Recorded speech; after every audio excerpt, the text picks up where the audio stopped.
I really want to start cutting into these values because they're not quite where I want them to be. In my photo, I can see that the orange has a bright, vibrant orange here, and then gently fades into a more toned shade, excuse me, of orange. But I've got it really brown and gross looking. So I think another wash of orange is going to be good on the whole orange to bring up the vibrance that I want, probably in a thicker value. Hang on, my camera's going to fall. Okay, sorry about that. Got a lot of duct tape holding up my tripod. But you know, this is a stage in the painting where it looks like crap and we want to give up. And we can't. We have to push through because we've actually done a lot of work here that looks really nice. We've got a lot of mid-range tones that build our values up and they layer up to create more natural tones. I tamped down some of the yellow that was a problem. I think I can clear that up with some dark values at the end. But I want things to kind of speed up in this painting, you know, because I am losing sunlight, but also because my daycare can't keep my kids forever. No. What I'm doing on the side, you can't see this, but I'm trying to mix up a nice vibrant orange in my local color. I'm trying to get this to a cream consistency because I really want to punch it at the end here. Now I noticed that my mix overall has a little blue in it, and that's okay. That's too red for me. Find my yellow paint. Cadmium yellow is so strong as a pigment and it will overpower everything. So keep that in mind when you want to get some warm washes in. You can create really nice warm whites using cadmium yellow, but it's going to stain your paper and it's also going to overpower other colors that are in the mix. So this still looks a little too red for me. Get some more yellow. That's good because I really want a nice thick paint here for this part because I want to get this thing done. Okay, so this light color is so nice. I really want to continue that, but I do see quite a change. And that change appears to be about here. I can't see the lines that I drew anymore. So I'm going to come in with some orange and just make this highlight so bright. I can play around with some bumpiness if I want or not, but I want to get real thin at the edge there because I can see that there's a point that it gets light, comes back around, gets dark again. Okay, I'm working wet on dry and really thick paint, which can be dangerous. You start to get streaky and stuff, so you got to be careful. But it's still such a nice transparent paint that as you pull it down over, oh, I'm running out, I better make some more.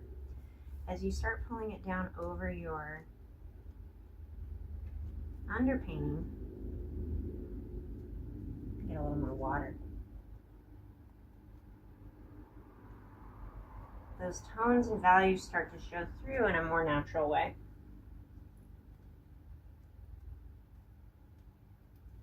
Let me make myself some more paint before I paint myself into a corner here. Oh, it's looking better. See what I mean? If you just push through to that next step, you might be pleasantly surprised. So you'll see your paint has a little bit more opacity, which is nice because it clears up some of the bumpiness and weird scumbling that we did trying to get those layers cleaned up. Careful around the edges now. As your paint gets thicker, your paper gets drier, those edges become more pronounced. And so this is the point in the painting where I'm really trying to define those and keep them crisp. In the top half of the painting, I'm less worried because I'm going to fill that in with black. But these edges on the bottom half below the horizon, I really want them to blend well. Now, that's giving us the value we want. That edge around my highlight is very clumsy. And I wonder if I can kind of gradiate it out with some water, but it needs to be nice clean water. Let me get a paper towel. Now I have the source right next to my painting so that I can look at it closely. So I've got some clear water on my brush. I don't want to introduce too much because it'll flow back. But I'm going to try to do a strip of clear water right at the edge of the area that I just painted. Ooh, I got a little blue in there. That's all right.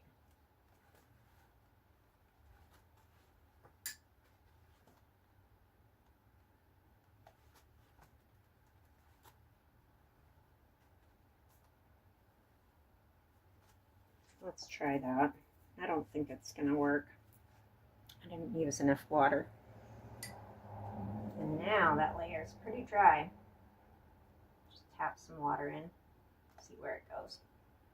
Might work in our favor. We got this lumpy orange, so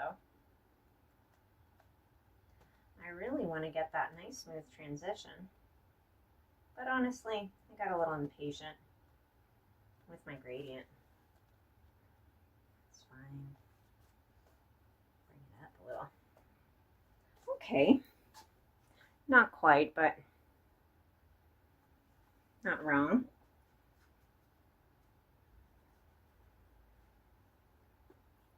Again, I can really see how my dark wash was much too dark for my orange.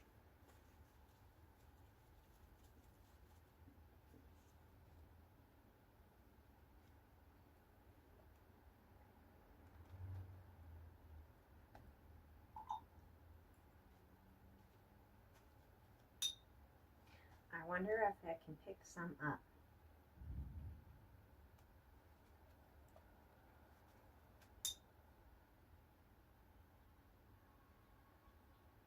I'm dabbing some water on. And I'm going to try to lift some pigment.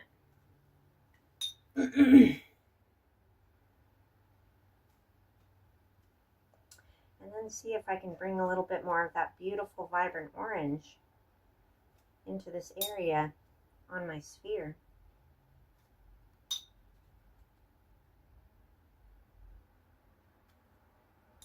It's important to be patient as you try to push your values up.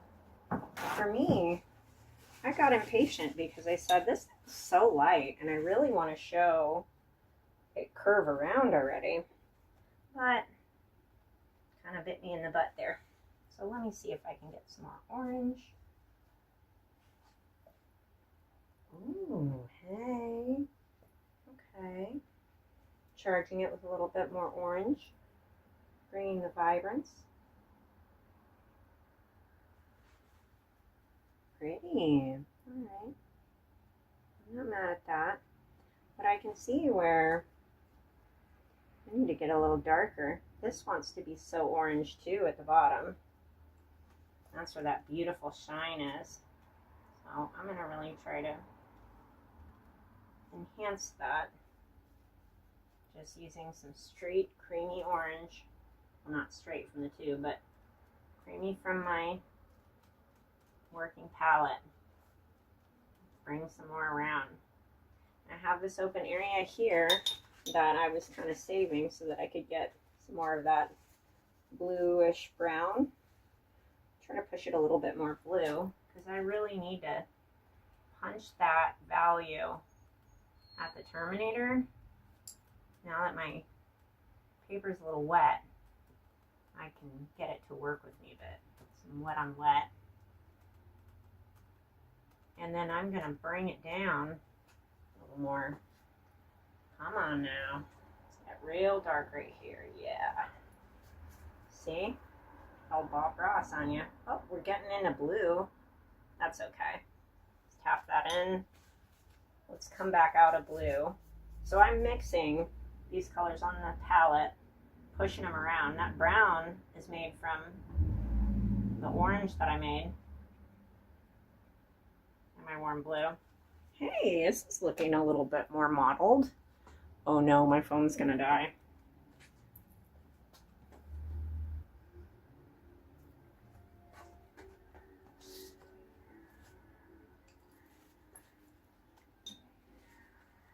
I will charge my phone and we'll come back.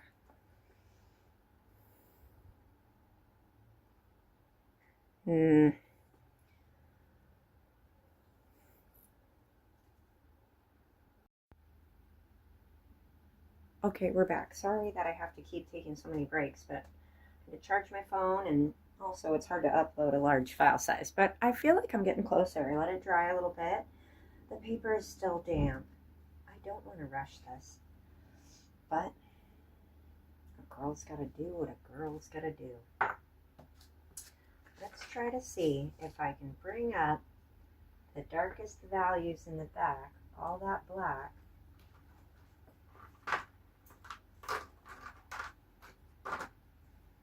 Just need to find some black paint on my palette. What have I got? Now, some places where black is needed is going to be in the shadow and also in the background. So I'm going to try to hit that real quick and see where it brings everything else. I think that everything else is pretty close. And I don't really expect you to go too much further than the amount of layers that I've done right now. Now I'm going to get into a bigger brush. I'm going to put some liquid into my black paint and re-wet it. I'm going to paint this black area straight from the source. But first, I want to hit this shadow here.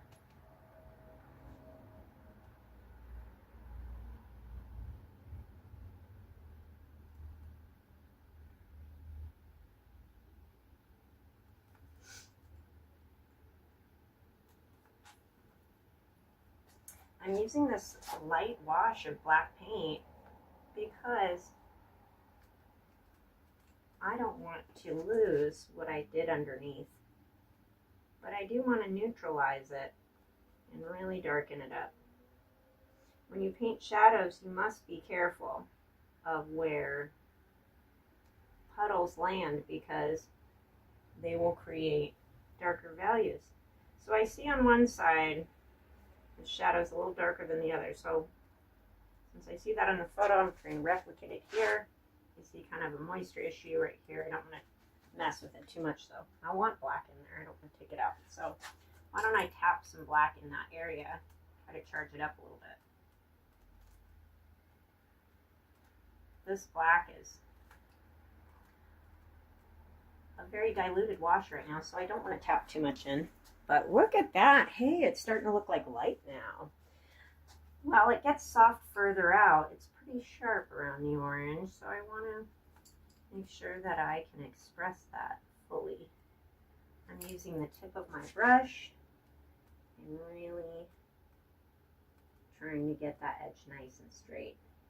And then I can see where it kind of starts to fade off of it. So I'm going to clean off my brush, dry it out, and try to soften that. Ooh, that's nice. It's amazing how some dark, crisp pigment can change things. So opinions differ on how dark of a wash you can do successfully. But for me personally, I like to get some nice thick pigment and just lay it on like ink. Now, the mix I have right now, if I dab it on, it seems like it's a dark black, but when I stretch it out, this is why tester paper is so good, is when you stretch it out with your brush, you can see, well, that's really only coffee. My paint needs to re-wet, but by scrubbing it with my brush while it sits in the liquid, I can kind of activate the pigment. You're just rubbing the pigment off of the little blob. Let's see. This is a little thicker. You know, we could go more than one wash on a black, of course. I really am interested to see how it's going to change the way my painting looks. And I'm eager to try it.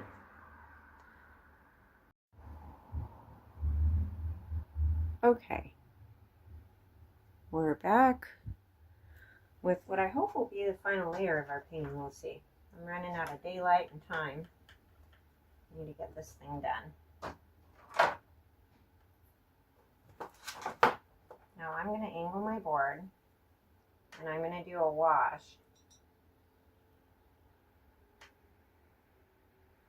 but I probably should wash it in a different way. Oops. Alrighty. I'm going to turn it around and wash down like this. That way I can get all my nice edges and not scruff them back and forth. So these are decisions that we make in the moment as we go through our painting. And like I said in class, our process is evolving during the painting. So you might have a moment where you have to turn your painting on its side or whatever, you know, to get the paint flowing. I just want to make sure I got a good amount of pigment in my wash, and I'm going to go for it. Hopefully it's recording. Get this edge really nice and clean. Lovely. Ooh, that's nice. Let's bring this down. I can already see this wash is very thin.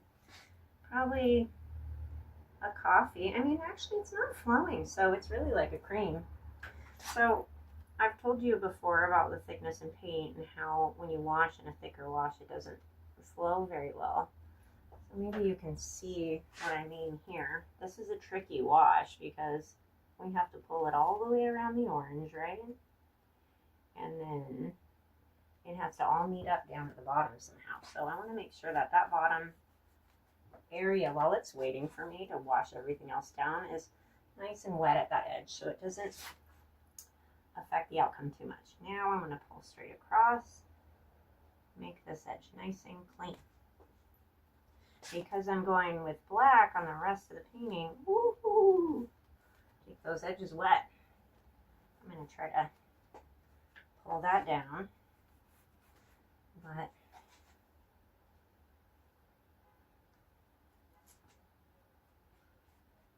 oh my, there's a lot of liquid moving. Let's get it all together down at the bottom. This is why you have to angle your board. But if you angle it too much, it gets moving maybe faster than you want it to.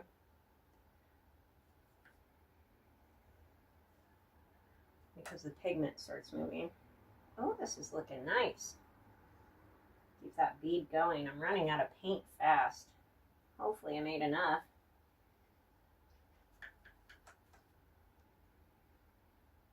Oh, I lost a drip. Don't panic. Just keep feeding that bead with liquid and pulling it down. The reason why I don't like to wash with a thick pigment is because the thicker it is and the slower it moves, it becomes less uniform than lighter washes. But sometimes a very dark, inky wash is called for when you're just trying to seal the deal. So I've got a nice background forming. I don't want it to turn into a puddle there, so let me do that. This is all starting to dry, so this puddle, if I try to touch it, it's going to mess it up. So I'll leave that alone. I'm going to set it back down flat, and then let's turn it around and see what it looks like. I feel like that really changed things. Oh yeah, wow, it really starts to look like light. So it's getting close to where I want. I can see some areas down here I would like to get darker, more black. And actually, I'm running out of black, but my favorite color, Payne's Gray, is a nice second choice. And what I love about Payne's Gray is that it's very much like a red-leaning blue. So I'm going to look at my image here because I have a wet spot up here, but down here it's dry. So I can get some wet on dry down at the bottom. And I want to kind of darken up my cast shadow a bit. Now remember, it had that, the occlusion shadow is where no light is hitting the table. So I'm using Payne's Gray to carve that out in my cast shadow. It's some thick paint there, but I'm going to use a wet brush and try to drag a bit out into the rest of my shadow. I love Payne's Gray. Now I've got a thinner wash. Oh no, I touched my background. Don't touch your paper. So I'm going to pull out some more of that Payne's Gray to more clearly define my shadow. There's kind of a darkness in the middle of the shadow. That's not wrong. Maybe I can push that just a little more with some more pigment.